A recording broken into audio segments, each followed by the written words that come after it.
You probably used FSMOne to invest in funds, or you know someone who has. But most people have no idea that the company behind it, iFAST Corporation, is actually one of the most interesting fintech stocks listed on the SGX. And I've been sitting on 6 years of their annual reports, running the numbers properly, and today I'm sharing the full picture. Not the hype, not the eMPF is going to 10x kind of content you see online. The actual business, the actual numbers, and my honest take on whether this belongs in a long-term portfolio. This is a deep dive. Quick context before we get into it. iFAST is trading at about 9 Singapore dollars and 39 cents as of when I recorded this. Market cap is roughly 2.89 billion Singapore dollars. The stock hit an all-time high of 11 Singapore dollars and 6 cents in January 2026, and we're going to talk about what drove that and where the fair value actually is. Let's get into it. Here's what I'm covering today. 8 sections. Business model. The eMPF contract. 10 years of financials. The competitive moats. Growth roadmap. The risks, and I will spend real time on this. Valuation. And my verdict. If you only have time for one section, I'll drop timestamps in the description. But honestly, if you're considering putting real money into the stock, stay for all of it. Let me start with the simplest version of this business. iFAST is a toll booth. They sit between your savings and the investment market. They don't pick stocks. They don't manage money. They own and operate the plumbing, the platforms, the licenses, the custody infrastructure that allows investors and financial advisors to access thousands of investment products. And every dollar that sits on that platform earns them a fee. 3 main revenue streams. First, and this is the engine that never stops, recurring platform fees. About 86% of net revenue. These are percentage of AUA charges. Assets under administration is the master metric here. Every $1 billion of new AUA generates roughly 5 to 6 million Singapore dollars in incremental annual recurring revenue automatically. You don't need to do anything. The money just compounds. Second, transaction fees. When investors buy, sell, or switch products, about 14% of net revenue. More volatile, rises in bull markets, compresses in bears. But it's gravy on top of the recurring base. Third, and this is the newest leg, interest income from iFAST Global Bank in the UK. They earned 63.5 million Singapore dollars in interest revenue in FY 2025 from customer deposits. The bank hit its first full profitable year in 2025. This is still scaling. The beauty of this model is that once you have the platform and the licenses, adding new AUA costs almost nothing. That's what operating leverage looks like. Now, let me talk about the thing that drove the massive profit jump in 2024 and 2025. eMPF. Here's the setup. Hong Kong has a mandatory pension system called the eMPF, Mandatory Provident Fund, for 0.75 million members. About 1.3 trillion Hong Kong dollars in assets. For decades, this was managed on paper. Employers filed forms. Members had no easy way to see their accounts. It was a mess. The Hong Kong government decided to digitize the whole thing and build a centralized platform called eMPF. iFAST, working with PCCW Solutions, which is Hong Kong billionaire Richard Lee's company, won the contract to build and operate this platform. Think about what that means. It's a government-backed mandate. You are the infrastructure. For 0.75 million people's pension accounts are running through your systems, and you get paid service fees for building it and then operating it. The contract is 7 years, extendable to 10. And here's the financial impact in plain numbers. In FY 2024, the Hong Kong segment earned 52.9 million Singapore dollars PBT. In FY 2025, 67.6 million Singapore dollars. That's 57% of the entire group's profit from one segment. This is not just a business milestone. It's a fundamental change in the earnings profile of the company. Now, and this is important, I need to flag the risk right now before you get too excited. The eMPF contract is milestone-based during onboarding. As those onboarding milestones get completed, which was happening through 2025 and early 2026, that higher milestone revenue will step down to a lower recurring operations fee. This means there will likely be a visible revenue step down in the HK segment in H2 2026 and into 2027 as the project transitions from build phase to steady operations. That's not a disaster. But if you buy this stock without knowing about it, you will be surprised when you see the quarterly numbers. Let me show you what 10 years of this business looks like in numbers. The AUA chart on the left is the most important chart in this whole presentation. From a few $1 billion when they listed in 2014 to 31.98 billion Singapore dollars as of December 2025. That's the compounding engine.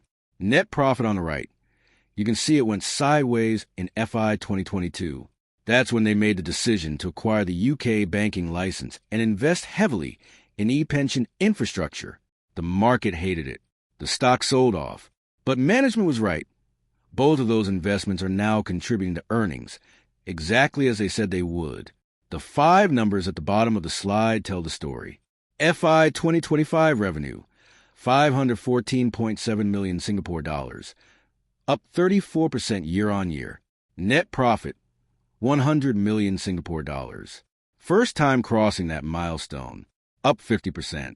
EPS, 33.09 cents, up 48%. Return on equity, roughly 30%. 10-year EPS CAGR, approximately 32%. 32% annualized EPS growth over a decade. That's not an accident. That's a well-run platform business with a long-term CEO who owns 13% of the company himself. Now let's talk about what protects this business. Because the real question isn't whether iFAST is doing well today. It's whether they'll still be doing well in 2030. Moat 1, switching costs. This is the strongest one. iFAST Central, the B2B platform, has 570 financial advisory firms and 12,000 wealth advisors embedded in it.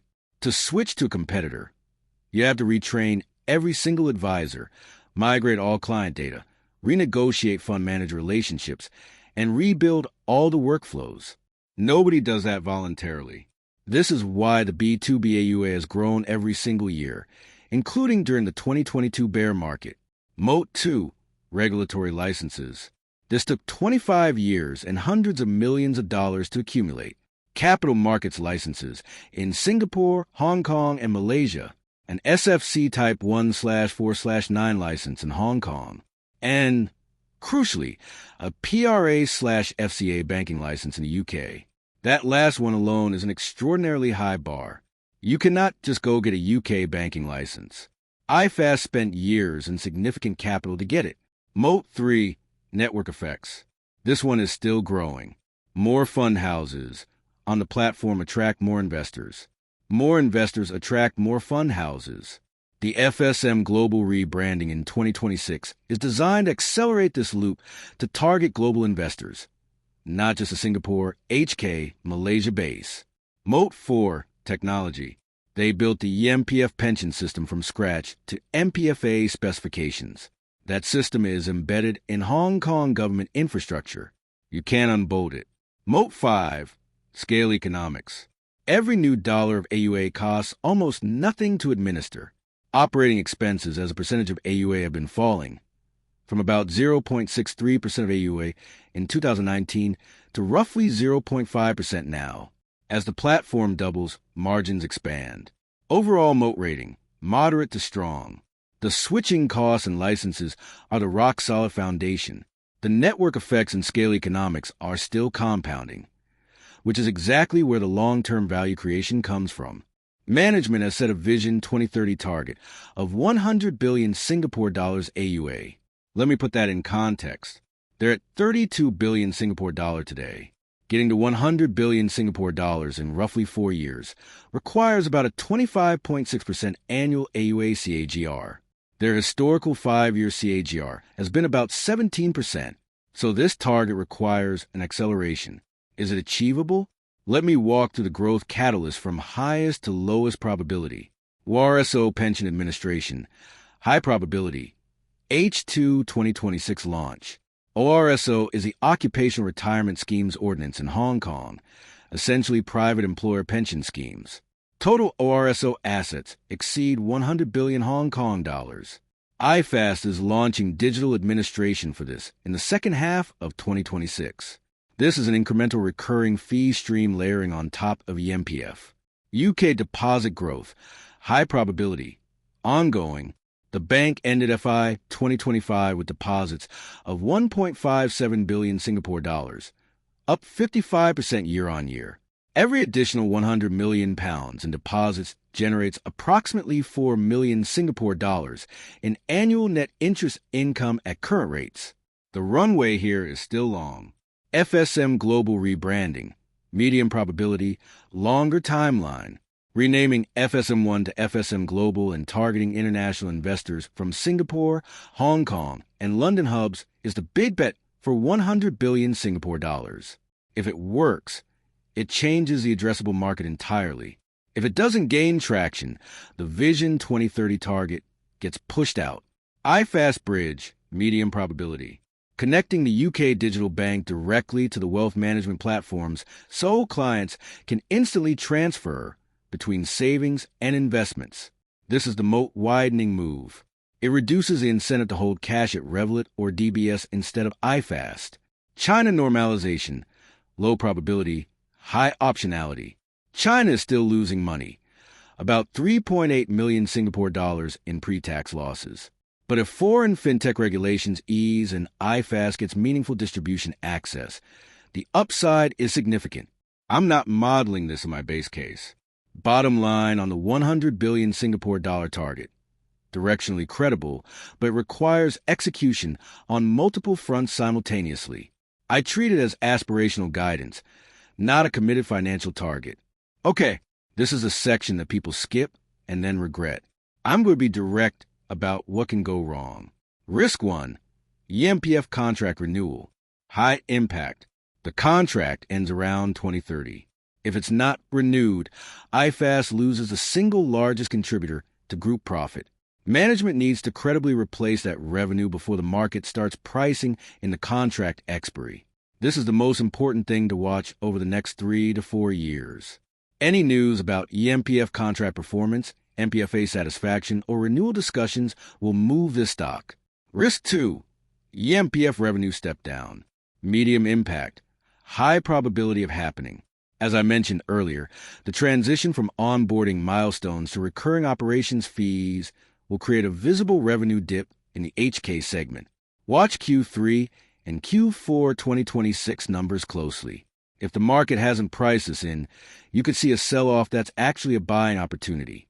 Risk 3, UK bank competition. Medium impact. Revolut has 50 million customers. Wise has 16 million. iFAST Global Bank is a tiny player in an intensely competitive market. The investment plus banking integration needs to be the differentiator. If it isn't, UK margins compress. Risk 4, interest rate risk in the UK. Medium impact.